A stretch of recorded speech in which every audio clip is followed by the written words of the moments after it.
KUOW 94.9 Seattle, Thursday, August 16th, 2007. I'm Steve Scher. Well,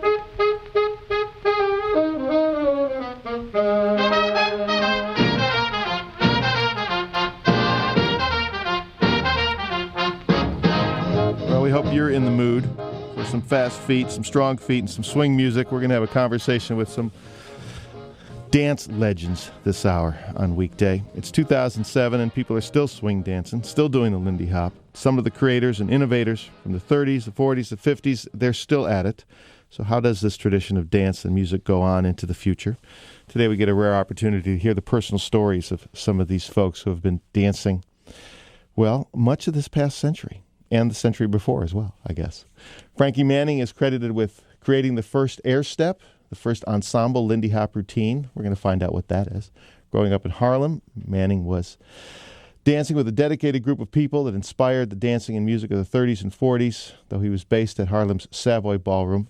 Hence, we should be playing Stomping at the Savoy. That's what you should be playing. He took his talent on the road as a dancer and chief choreographer for Whitey's Lindy Hoppers, performed in several films, including Everybody Sings, Judy Garland, Hell's a Poppin', and Malcolm X. Many jazz greats invited him to join their tour. Ella Fitzgerald, Duke Ellington. 1937, he performed for King George. Really? You have to tell me what that was like, if that was something that you remember. His autobiography, Frankie Manning, Ambassador of Lindy Hop, co-written by Cynthia R. Millman, was published by Temple University. 2007, he was honored with a National Heritage Fellowship Award. Thanks for being here. Well, it's my pleasure. By the time I get through these introductions, this segment will be over. Chaz Young is a choreographer and performer, teaches Lindy Hop to younger dancers in Las Vegas. Became serious about dancing at the age of 12, inspired by performances of his father, Frankie Manning. After dance schooling, he performed with Norman Miller's dance troupe, the famous Apollo Theater, such bands as Count Basie. With Miller's troupe, he traveled extensively around the world. He continues to perform, choreograph, and teach internationally. Thank you for being here. It's good to be here. Yes, really enjoy it. Dawn Hampton began performing at the age of 3. Her father, Clark Deacon Hampton Sr., had a family band, vaudeville act that was part of a traveling carnival. Following World War II, the Hampton family played throughout the Midwest, the South. Dawn was playing both alto and tenor sax. In 1950, the band achieved its dream of performing at Carnegie Hall. Really? Through practice. No, we went to Carnegie Hall, then we played the Apollo, then we played the Savoy, then we went back and played the Apollo. And then you're back in the Midwest, featured in the Midwest again, right? Yes. Thank you for being here. God bless you. Thank you. And Sugar Sullivan started her career as a performer, choreographer, teacher, professional dancer at the age of 9. She was a member of the original Jazz Dancers, a distinguished group of Lindy Hoppers and Hoofers from Harlem's heyday. Yes. That's a nice alliteration there. Sugar has been featured with the Harlem Blues and Jazz Band, Cab Calloway's Heidi Ho Orchestra, Duke Ellington Orchestra, Count Basie Orchestra. She also toured for 15 years with Sonny Allen and the Rockettes, a song and dance review. When was that? That was during the 70s and 80s. We were still Lindy hopping everywhere across the country. Thank you for being here. Thank you for asking me. So may I say that is it true then, from looking at you the dance keeps you younger? And definitely does. Definitely. Oh yes. I think it would make everyone younger if they get out there and dance. How old are you, if I may be so rude? Oh, you, me? Mr. Manning, yes? I'm just a young 93. So you all are up in that area. You're the oldest, right? All these are young kids compared to me. All right, so I was listening to a video, and you told the story that first time you were at the Apollo Theater, you told all your friends, I'm going to be at the Apollo, and by the way, Duke Ellington's there too? Yes, well, that was my first professional engagement. Well, actually, I wasn't a professional. I had just won a Lindy Hop contest at the Apollo Theater, and the prize for winning the contest was appearing with the next orchestra, which would appear. The contest was on Thursday, and the orchestra would appear there the next day, Friday, and the orchestra happens to be Duke Ellington's orchestra. So that was my first professional engagement. What did Duke Ellington think about your dancing? What did he say? Well, he didn't say anything about it, but his band kind of liked to play for us. They did? Yes. Because they like to see people moving to the music. Yeah, yes. Most bands back in those days, bands liked to play for dancers because the bands, the musicians could trade off the dancers because steps that the dancers did at that time, musicians would play what they did, what they saw the dancers doing, and the dancers would perform what the instruments were playing. So one fed off the other. Did you find that as well? Yes, I did. Is there anything that you can remember from your time dancing? Whenever we went to see Count Basie's concerts at Carnegie Hall or wherever he was playing, and we would be in the audience, we couldn't sit down. We'd get up and dance in the aisles. And he would stop the band, and he says, "Wait a minute, I see some dancers out there." He says, "I want them on the stage." And he would bring us up on the stage. Yes. And we would dance on the stage for the rest of his concert. and that I should say, that was Sugar Sullivan. And Don Hampton, you found that too? Oh, like I said, my experience was different. So how was it different? Because we were in the carnival, and we weren't in the public like they were. We played for people, but in the country. You know, the carnivals we'd go for a week each place that we would play. See, we were the only, first they called it a jig show, and then they called it a minstrel show. And then when we were traveling, we played theaters, but we didn't get to work with Count Basie, and we were the band. We you were the band. Entertainers. So were people bringing their dance steps that they were picking up from the city out to the... No, I think most of our stuff was when the fellas went overseas. When the boys went overseas, they took dancing with them. And then when they come back, they brought back what they learned in the different countries. That's how swing dancing got spread around. That's how it gets spread around now. Mm-hmm. It's because the soldiers were the ones, Frankie and them were the ones that took the dance all over the world and taught the people in different countries. Is that what you're finding as well, Ches Young? Because you're doing teaching internationally. Are people, like, where did I read that you went? One of the places you went. So when you went to Hong Kong, did you see some swing dancing there that was... No, when I went to Hong Kong, we performed there, and I didn't see any swing dancers. They brought us over because we were doing swing at the time and tap dancing and comedy and things like that in Hong Kong.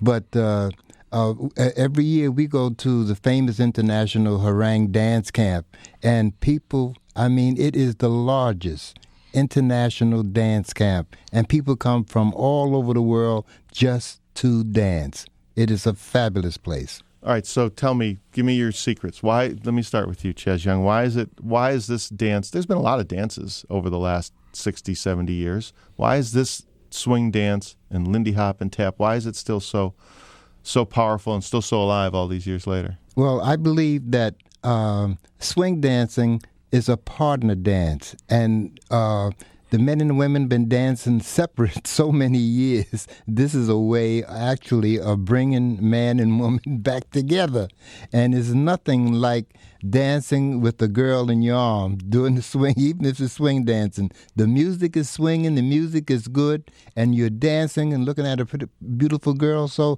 that helps bring this dance back. The music is still great. Yeah. What do you think, Don Hampton? You agree with that? What he says is so true, because without the music, the dance does not exist. But this is also a part of the history of this country. This is what people have forgotten, where swing dancing came from. This is one of the original dances of this country. And so we're bringing it back out, and that's reading the people to come out.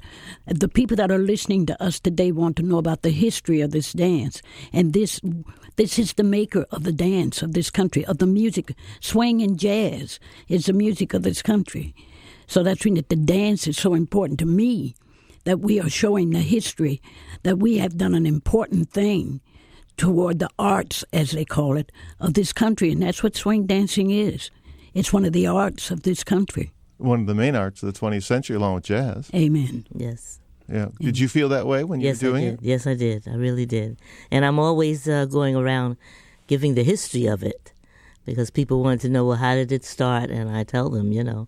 Tell me. Well, it started from at the Savoy Ballroom. They said it started at Savoy Ballroom. I wasn't there at the beginning. Frankie was there at the beginning. But I came along, like they called my era the third wave in the Savoy Ballroom. And They said it was started because was it Shorty Snowden? Shorty Snowden. They asked him, and he says, "We're flying like Lindbergh, right? Isn't that what they said, Frankie?" Well, actually, a reporter at George Shorty Snowden was dancing in a marathon contest, and he was doing these steps that he had learned at the Savoy Ballroom. And before that, they were doing a dance that was called a breakaway, which was similar to the Lindy Hop. So Shorty George was doing the breakaway, but he was adding some steps to it. And the reporter asked him to say, "Hey, Shorty, what's that you're doing?" So Shorty Snowden says that he had, this was around 1927, and Shorty Snowden said that he remembered the headlines in the paper, said, "Lindy hops the Atlantic." So when the reporter asked him what he's doing, he thought of that headline and he said, "Oh, I'm doing the Lindy Hop." So before that, it was called Breakaway. Well, the breakaway is similar to the Lindy Hop. Only thing, you do not swing out like we do. It's in a Lindy Hop, you actually release one hand and hold one hand with your partner, left and right. Or in the breakaway, you continue to hold a girl, but you just separate by bodies. Your body separates from each other and you bring it back together. Out and back in. Yes, but in the Lindy Hop, you actually throw the girl away from you. So Frankie Manning, all right, so we'll take a break in a minute, but we can start. So why the Savoy? What was happening? Because this is history, this is culture and society. So what was happening at the Savoy? Well, the Savoy had the best swinging bands in the world. So naturally, that was the place where the dance would start. But swing was just coming out, right? Jazz and swing were just starting to get their real ground. But all the jazz bands wanted to play the Savoy Ballroom. So they played the Savoy Ballroom, and the dancers, listening to this swing music, they started the dancing the way that the band was playing, by swinging. So people just got up, felt the music, and started moving. That's right. I mean, all dance you were creating it. Well, that's what it was. That was a creative period at that time for everyone, especially dancing. No matter what dance you were doing, that was a period of creativity. All right, let me come back with that. With Frankie Manning, Chaz Young, Sugar Sullivan, Don Hampton, masters of the Lindy Hop, masters of the era of swing and tap. And some of your questions, I think we'll try to work them in as well. If you want to give us a call, you have some questions for our guests, these masters of this art form. That's ahead on Weekday.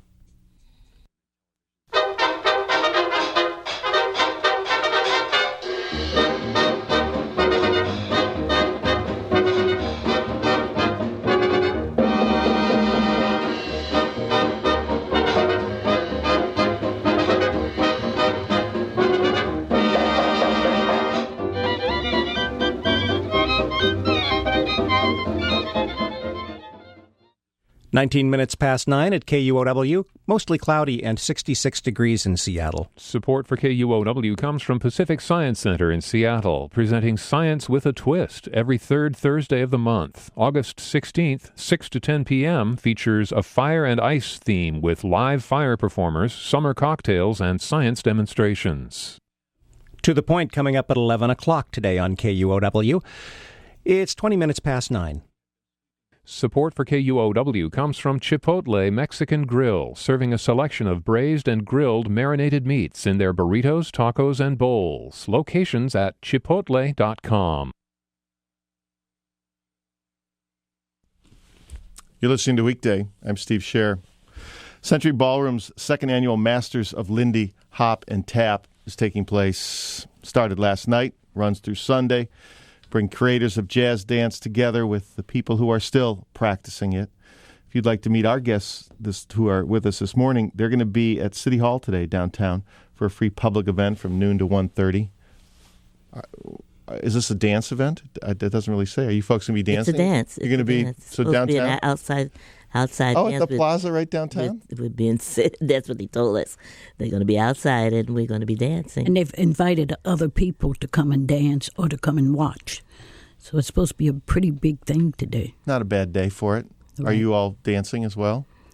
We're just there to present. You're representing today. Yeah. Frankie Manning is one of the leading innovators of the Lindy Hop. And Chaz Young is a choreographer and performer. Sugar Sullivan performing throughout the era with as a Lindy Hopper and with the Hoofers from Harlem's heyday. Dawn Hampton was performing at the age of 3 with her father around the Midwest and some other areas. So you weren't a dancer at all. Oh, from when I was born, I think I was dancing. So you were you were the band and you were dancing? Yeah, I played alto sax with the band when we played the Savoy and we played the Apollo. All of us, we had to sing, dance, and play. Oh, really? Yeah. Did you didn't play music, did you? Frankie? No. An instrument, I mean, excuse No. me, except for your dancing. My feet were Your my feet. instrument. And yourself? Same Chaz thing. Young? Just no instrument, just my feet. The music was in your feet for I yourself. attempted at singing. I did some singing for some years. And then? And since I've been in Miami, I was doing some acting also. I was with a group down there, and I was doing choreography for them. And I was doing some acting. But you still dance as well. Oh, yes. Oh, yes. Because I saw some video of each of you doing some lessons and some dancing. Right. Is it hard to teach? Is it hard to teach the Lindy Hop to other people, Frankie Manning? To me, it's not hard. It's fun to teach to other people because what happens, people come into the class and you show them a step and they look at it and like they puzzle, like, what was that, And then about 15 minutes later, they got the step and you see big smiles on their face, Wow, I got it, Right. And that makes you happy. That makes me happy to see that happen. What was the air step? What's the air step? Well, air step is exactly what the word implies. You take a girl and you throw her in the air, but you do it rhythmically. She flies through the air in time to the music, and she lands in time to the music. So that's what an air step is. How do you teach that, Chaz Young? Well, it's a little acrobatic. You have to practice and practice so that you won't injure your partner. Right. How do you learn that? Very easily. It's easy. It's not hard at all. Really? You have, as long as you know someone that's teaching you, will show you, there's safety points in different aerial steps. And you have to know how to protect yourself, and your partner has to know how to protect you. How do you protect yourself? What do you do? Well, there's different things to different steps, different tricks to do that you can protect yourself. You can keep yourself from hitting the floor. There's certain things that you can do. And that's what we learn when we're learning aerials. How do you protect yourself? By not doing it. Very good, very good. I used to, but like I said, it's as high as my feet get off the floor.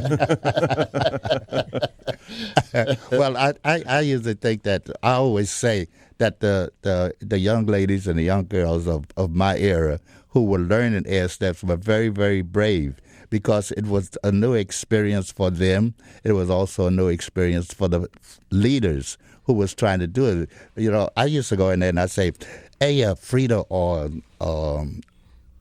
Margaret, hey, listen, girl, I got an idea for a step. And they say, well, what is it? I say, well, what I'm going to do is I'm going to lift you up and throw you over my head. And they take 1 second and say, okay.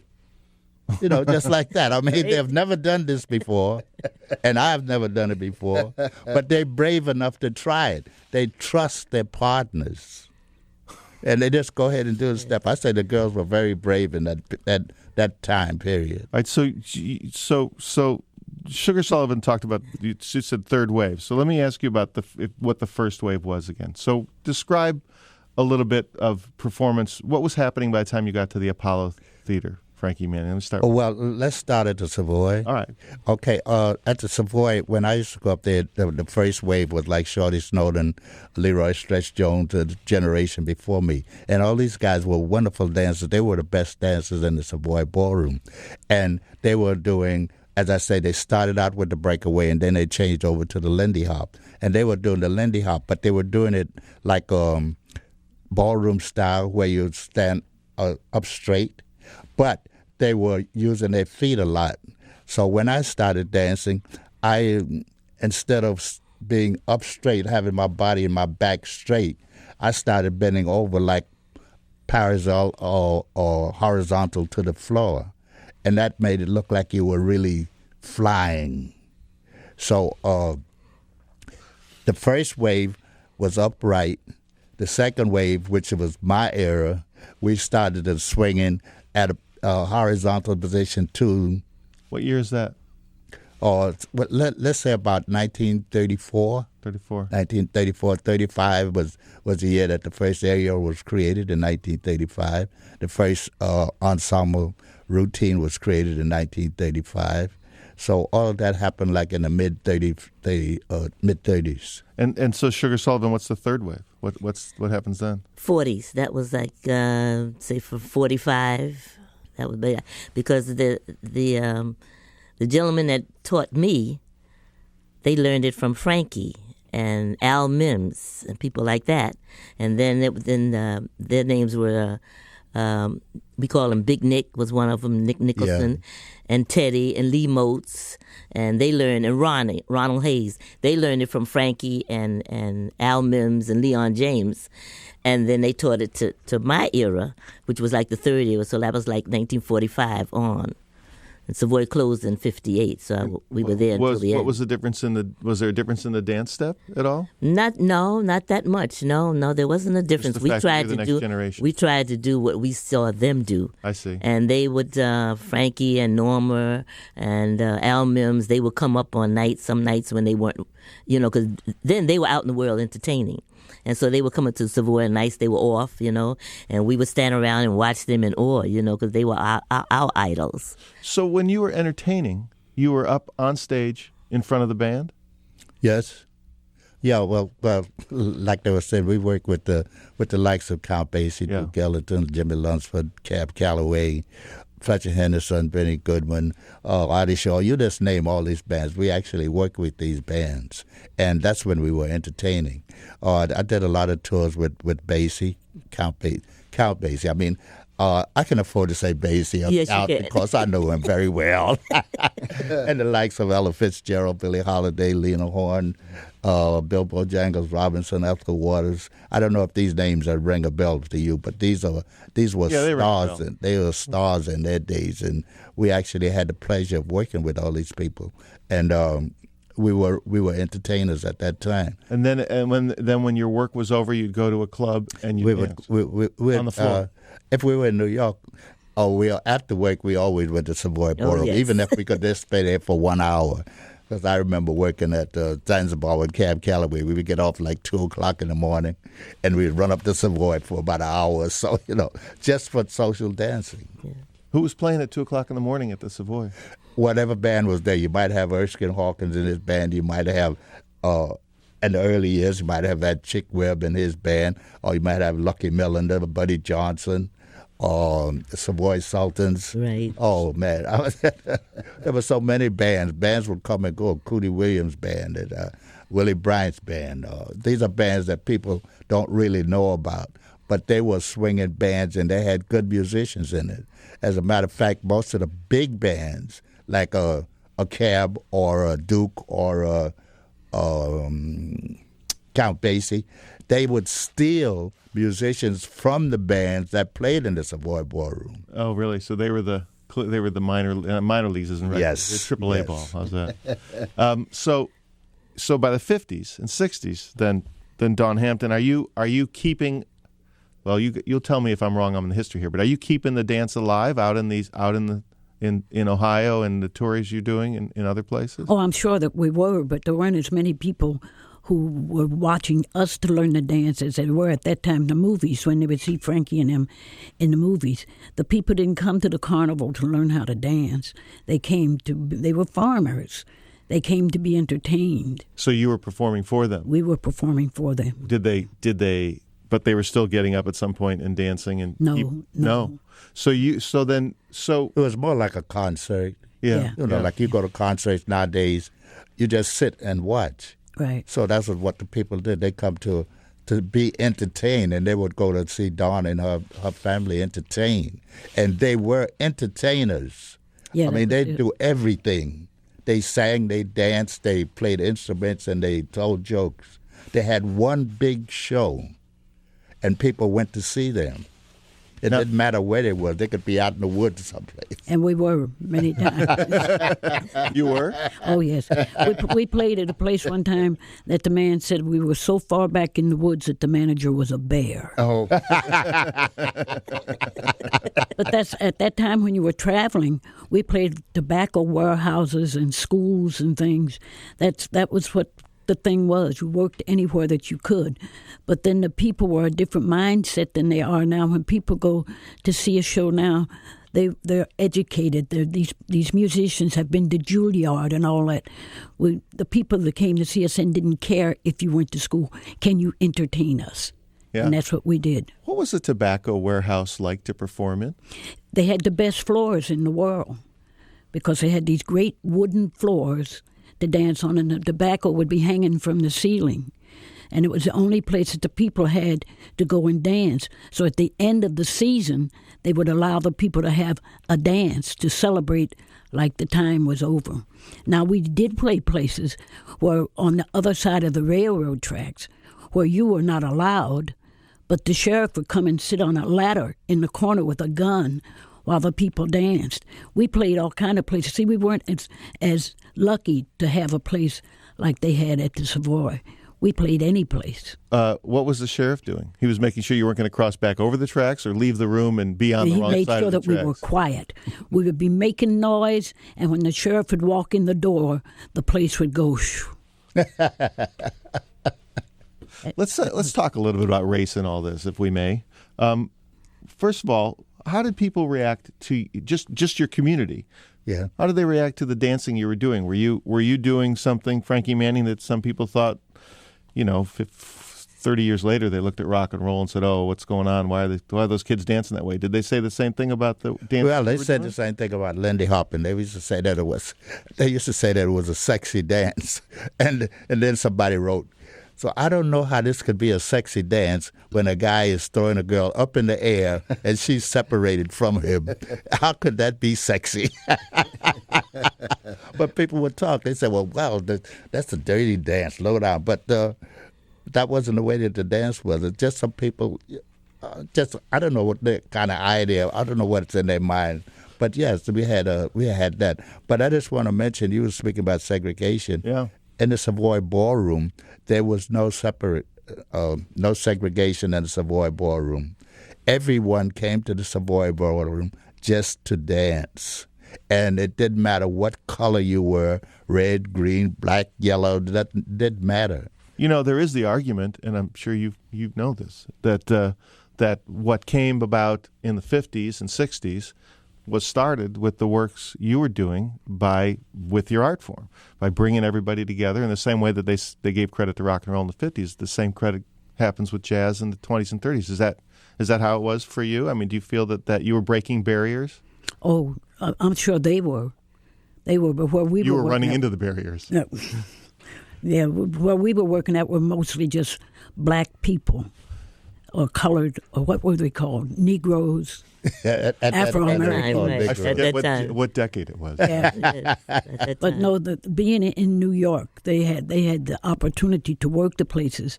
In fact, we worked places that had a rope down the middle of it where the white people danced on one side and the blacks danced on the other. And there were theaters where the blacks sit upstairs and the whites sit downstairs. That's what our thing was. But see, they didn't have that kind of problem in New York. So do you think that inroads were made even so? I mean, that people were on the same floor, even there's a rope down the middle. Were people seeing, the similarities, what they shared? Or am I being too Pollyanna? When the sheriff left, the rope was gone. Is that right? Is that right? Oh, yes. Yeah, well, I remember an incident, and I was laughing at it to myself because we were working with Nat King Cole and Stan Kenton's orchestra with Sarah Vaughan. It was called The Big Show in 1952. And we played this concert. And when the band, Stan Kenton's band, which is a white band, when they were playing, they had a separation. And on one side of the hall was colored people, on the other side was white people. But then when the band was playing, the music was swinging so much, everybody just got up and was dancing in the aisle. And this was white and black dancing in the aisles, because they was just having a good time. But when the music stopped, separated. That's right. I say, That's right. now what's that got to do? Right. You know, Right. it's all right for me to get up and dance next to you, you know, and just having a good time. But as soon as the music finished, I go sit over here and you go sit over there. The music, like, brought us together. Brought you together. Yeah, the music. But when the music stopped, reality set in. You know, it was like that.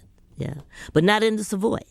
Not in No, anybody dance with anybody. All they want to know is, can you dance? Can you dance? That's If you can dance, I'll dance with you. I don't care what color, what statue of life you were in. right. You know. I remember an incident where at the Savoy Ballroom when Clark Gable came in with a lot of friends of his, and somebody ran over to us and said, "Hey man, Clark Gable just walked in the house with some friends from Hollywood friends," and so everybody looked at him and said, "Oh yeah, can he dance?" And they said, "Well, no." They said, "Well, forget him, man. If he couldn't dance, nobody wanted to see him." Chaz Young, is that the story you were going to tell? I was going to ask Frankie to just to comment about the fact that Clark Gable and stars of that statue came to Savoy, and all they wanted to know was, could they dance? It didn't matter what color, but could they dance? Yeah, well, that was a thing in the Savoy. People would come there, or celebrities would come there because they knew that they were not going to be bothered by, taking pictures and autographs or anything like that. Because all we wanted to know up at the Savoy Ballroom, see somebody dance great. If you're a good dancer, we want to watch you. If you can't dance, forget you. They want to watch you because they wanted to steal your steps. Right. and take them back to Hollywood or somewhere else? Oh, no. I mean, we wanted to steal whatever they would. Yeah, right. Yes. Yeah, right. All right. Let's listen to a little music. We'll take a break. We are talking with some of the masters of an era of music and art in America. Frankie Manning, Chaz Young, Sugar Sullivan, Don Hampton. This is Fletcher Henderson's orchestra. We'll read some of your emails and more stories when we come back.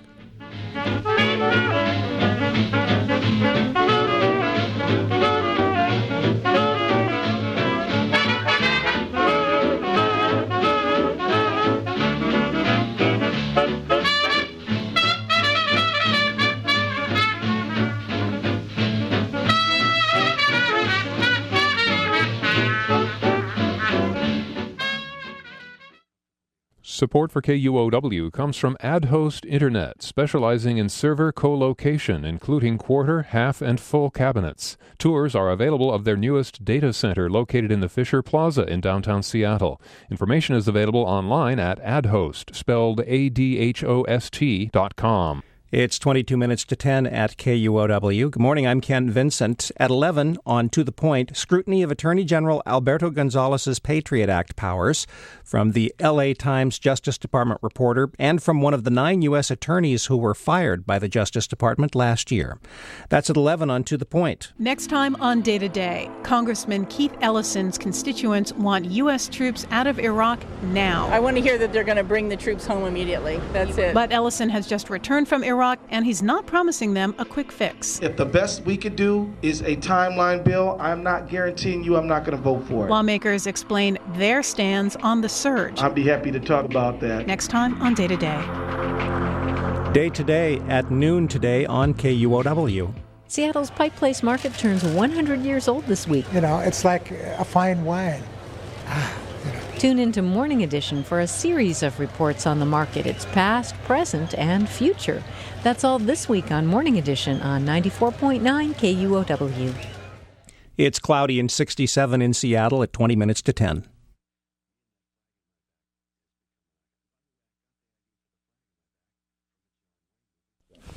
Oh, yeah. This is weekday. We're talking about Lindy Hop, jazz, tap dancing, the art, and the social life of the 20th century and the 21st century. Since, as John writes to us from Ravenna, let's hope we're as jazz as these folks when we're in our 90s. True that. Frankie Manning, Chaz Young, Sugar Sullivan, Don Hampton are some of the masters of the Lindy Hop, masters of dance. They're in town for the Century Ballroom's second annual Masters of Lindy Hop and Tap, which is taking place on Capitol Hill. Last night it started, and it runs through Sunday. Today at noon at downtown at City Hall, there'll be a performance and I think an honoring of of these folks. If you want to be there, you can find out more. It's a free event from noon to 1:30. And we got an email, by the way, just on this last note we were talking about. Ginger writes, the segregation issue was the same when my sister and I tap danced in the 40s as a local USO troupe. When we performed at the bases, we would entertain white audiences or black audiences, separate clubs on the base.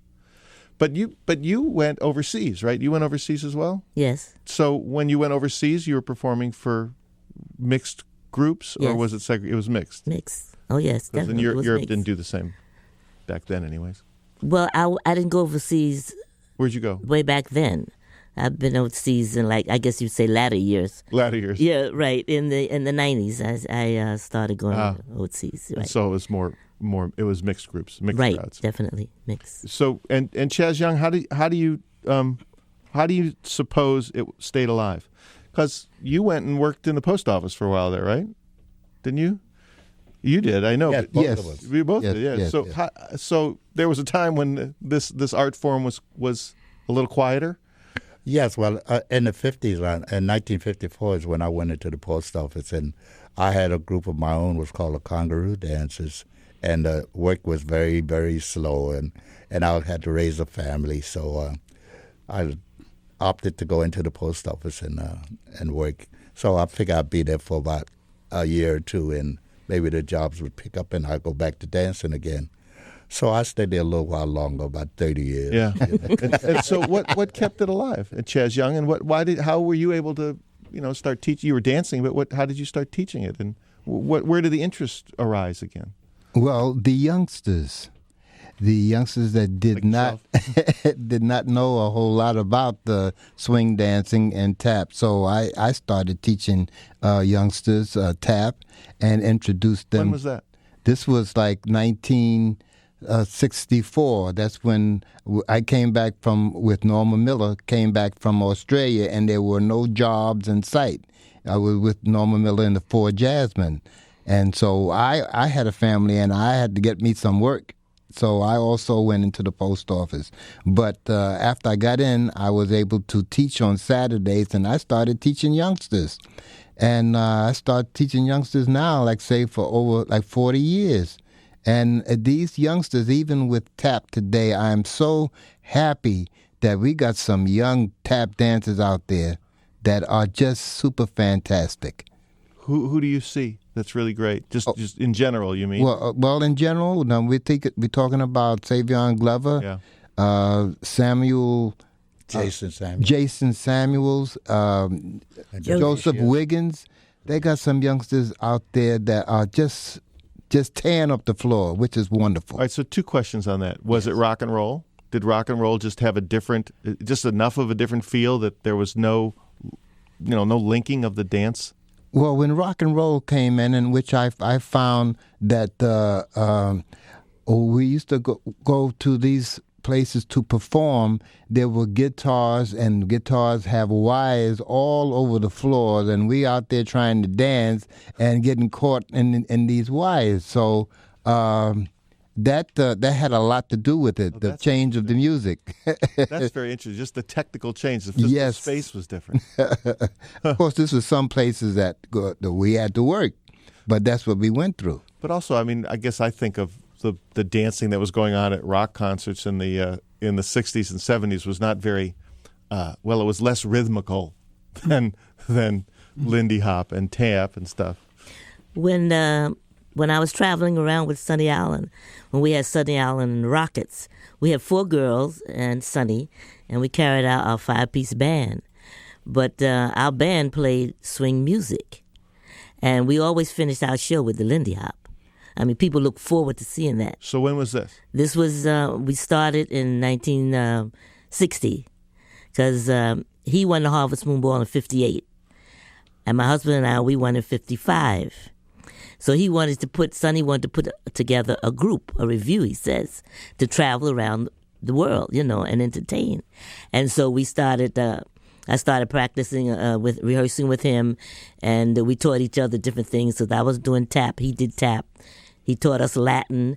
So we did tap, we did Latin, we did a little comedy. We had a whole review. We did singing, and we would always end up our show with Lindy Hop. And I used to design the costumes, so I designed gowns that we could come out of on stage and have dance outfits underneath, things that we were able to dance in to do Lindy Hop. All right, so did the people that came to see that show, did they look at the Lindy Hop as still a living dance? They looked for it. They waited to see the end of the show because we were noted for that. We were noted that we were going to end up with the Lindy Hop. And anybody that had seen us before knew that that's what we were going to do at the end. And my partner was a girl. She threw me around. Oh, yeah? She was a bigger girl than me, and she threw me around. And then Sonny and Barbara, which is here with me also for the Century Masters, Sonny would do aerials with Barbara, and that's how we would end up our show. Every show, we ended with the Lindy Hop. Barbara Billups. And we toured all over Canada, and a lot of in the States also. We got to the border. Every time we went to the border, first thing the customs guards agents would say, "Where are you performing?" And they would come to see us. Mm-hmm. They knew us at the border when we got there. Oh, the Rockets are back in Canada. You know, we worked a lot in Canada. That's Sugar Sullivan. So Dawn Hampton, what about that? Did you feel what were you doing when work started drying up? Were you still had performances? No, I became a cabaret performer. I'm a singer. Or I was a singer till I lost my voice. I had a thyroid operation, and I lost my voice. But then you came back and you did a CD after that operation, right? Oh yes. But my voice was different. I at one time had 3.5 octave range, and after I had my throat cut, my range got much smaller. But it made me a better performer, because then I would deliver rather than just have a pretty voice. I was what they called an acting singer. Yeah. Yeah. So you left the dance and the music?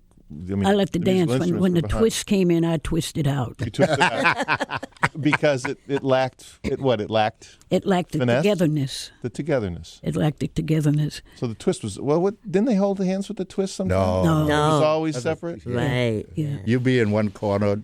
And your partner's way over there in the other corner. Say, where's your partner? Oh, she's way over there, twisted. Different attitude then on the dance floor. Not communal then. Not communal, right? That's right. Yes. And so you're not sharing as much. That's right.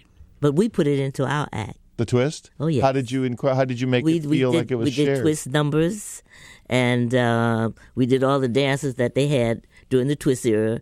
You had Walking the Dog, you had the Frug, you had the Boogaloo. All those dances we put into the act, but we ended up with the Lindy. Did you like those other dances? I love them. You liked them all? Oh, yeah. Because it was movement. Yeah, and I had my own little thing, that I would, with the wicked legs, I was called the wicked legs. Always doing something with the legs, keeping the feet moving, yeah. All right, so now we're into the aughts here. And you all are performing, you're all teaching, you're all seeing this dance, both tap and Lindy Hop, still alive. Are there innovations you're seeing today? Oh, yes.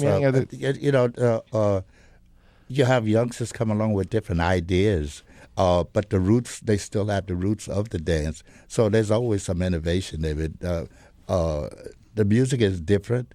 It makes you want to dance different, or makes you want to do something a little different, or you have a variation of things that were done before. You do a variation of now because the music sounds a little bit different to you. Well, here's John's question. And by the way, John, thanking you for signing his shoes at the Crystal Ballroom in Portland. He says, I'm curious if you have any feelings or opinions about hip-hop culture, breakdancing. I feel like the innovative, often acrobatic, and always creative style of dance of modern youth is a natural evolution of the culture and the dance that emerged in the 20s around jazz. Do you feel that way? Chaz Young, do you feel that what you see in breakdancing and hip-hop is a direct line back? Well, there is a direct line. Coming up as a youngster, we did like around the world. There was a little acrobatic steps that we did, and they just gone as far as they possibly could. They're spinning on their heads today. Yes, and I like to see them do that for the next 10 years. So you mean that it might be a little too acrobatic? Yes. They might wear themselves out a little. Not enough pacing. I don't think they'll be able to do it as long as we Lindy Hoppers can. Now, why? So but it does represent this era, because the youngsters they are kind of rebellion, to the older folks, so they want to do things their way. Do they come to you and say, do they know your history? Some of them do. Quite a few of them do. They know of me, and I know of them, and they say, well, what you were doing back there. We still do what you were doing back there, but we do it to different music and a little different way because the music is different. Mm-hmm. But they still are using things that we did, back in the old days. And do you feel that way as well, Dawn Hampton?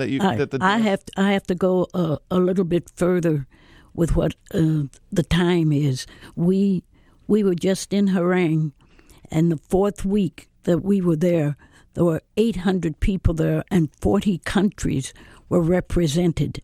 To me, that's what makes this music and this dance so important. It is bringing people of the world together, not only man and woman, but I don't know what else in the arts that you find that many people that interested and that want to do it. This dance is very important, the history of this dance and everything. And the when you get back to the break dance and everything, that's still a separate thing. They don't do that together. There's no male and female thing. And I think this is very important, that we have to get back together again, that the male and female thing has to happen again. Important for culture, for politics. For culture. So is there a link? Is there a link for you between the dancing that's done together and the attitudes people have towards one another? Yes, I think very certain. I think so too, because like Dawn was mentioning, Harang is a dance camp that goes on for 4 weeks in Sweden. It's just outside of Stockholm. But it also brings together people from all over the world, different culture people who can't even understand your language, but they understand the dance. Amen. And they know where the dance comes from. Amen. Yes, and they want to do it. I think it's so fascinating that it's Scandinavian cultures, in part, kept it alive, right? Yes. Amen. I think that's pretty interesting. Because they're cold. Right? They want to warm up a little bit. They want to be but they are. You find that they're looking at they understand the reason for the dance, in other words. Yeah, the first week we were there this year, they had 64 Lithuanians there to learn this dance. Oh, really? Now, did they bring anything from their own dance traditions back? Well, we have the cabaret thing there, and usually on cabaret nights, they will show some of their dancing to everybody. And that's interesting, because people who didn't know what their dance was like will know it. And some of their dance we steal to put in swing dancing. Oh, yeah. Yes. That was Dawn Hampton. Sugar Sullivan, you were going to say? There was a group of Singapore dancers that wanted me to meet them in New York. And they booked a studio for a week, and I taught them Lindy Hop. And then they incorporated it with their dancing. And they did a performance from Singapore. So it was their traditional dancing. I see. They incorporated it with the Lindy after they learned the Lindy steps and the aerials, and they did a performance downtown in New York. And it went over very well. The people really, really enjoyed it. What are they dancing to? I mean, what's the music that they're playing? Are they playing old jazz? They were playing some of their music and they went into swing music. They incorporated the music and the dance, and it came out. It was beautiful. The performance was beautiful. It really was. I was very happy to have taught them. Dawn does a thing. It's a mixture of jazz and swing that she does to Indonesian music. It's called Bhangra. The music is called Bhangra. Oh, from India. Yeah. We swing dance on it. You do? Yes. How'd you get that inspiration? We were sitting at they were having a cabaret night, and these 4 girls came out and did this Indian dance in full regalia. And I'm sitting with Frankie, and we looked at each other and said, that swings. Yes. We didn't understand the words, but then I asked them for a copy of the tape, which they sent me, and in playing it, I had to dance to it. So now when I'm out and I'm talking to people, I tell them how much music and dancing are related all around the world. So I swing dance to it. Yes. So people will be dancing this music 100 years from now, you think? I think so.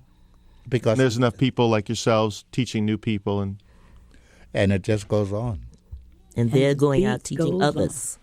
Oh, yes, yes. And it'll be whether it's Bagra music or Duke Ellington or even, I mean, I wonder if you even hear in the evolution of hip-hop a return to the possibilities of the kind of dance you're talking about. Well, there are some hip-hoppers out there now who are integrating hip-hop with swing dancing. Right. There's some in the same way the sounds are being reintegrated. Yes. Huh. Anybody you wish was still dancing with you that isn't anymore? Any people that when you're doing this work? I mean, I know 92 years old. There's a lot of people that have probably passed by. Any people you really remember? I always wish that. I think it was Herbert White, which is one who discovered me and who was the leader of Whitey's Lindy Hoppers. He always had the idea that he wanted this dance to spread around the world. And I have had the opportunity to see that it has spread around the world. And I just wish it was possible for him to be here to enjoy what he had visioned years ago. The masters of Lindy Hop and Tap, Century Ballroom's bringing these folks here. Among the people who'll be here, Frankie Manning, Norma Miller, Chaz Young, Jenny Lagon, Don Hampton, Skip Cunningham, Chester Whitmore, Sugar Sullivan, Barbara Billups. Names that I know a lot of people know and other people are going to get to know. Frankie Manning, thank you very much. Thank you. Chaz Young, thank you. Thank you. Sugar Sullivan, thank you. You're very welcome. And Don Hampton, thank you. Bless you. Thank you. And Amanda Wild helped us put this show together. Katie Sewell's the producer of Weekday. David Hyde is part of our production team as producer as well. Ken Vincent's the engineer. This is Weekday.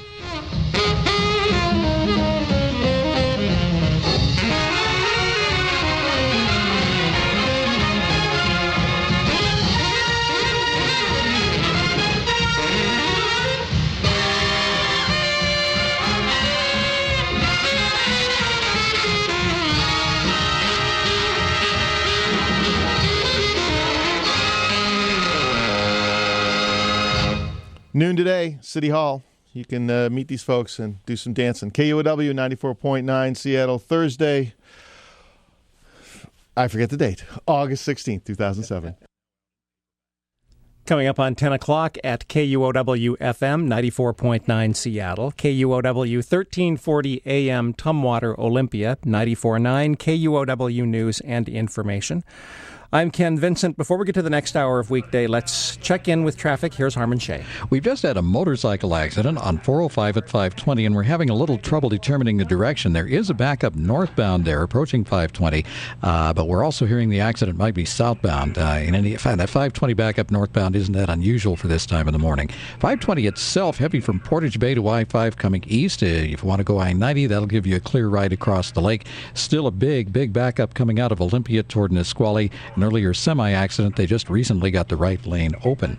This report is a service of Centrum Silver. I'm Harmon Shea for KUOW. Thank you, Harmon. Support for KUOW comes from the law firm of Dorsey and Whitney. From Seattle to New York, Shanghai to London, companies and organizations rely on Dorsey for strategic legal advice. On the web at dorsey.com. Support for KUOW comes from King County Collaborative Law, an association of independent professionals offering couples an alternative to traditional divorce litigation. Information, including a list of collaborative professionals, is available at respectfuldivorce.org. A respectful way to get a divorce and get on with your life. It's 10 o'clock.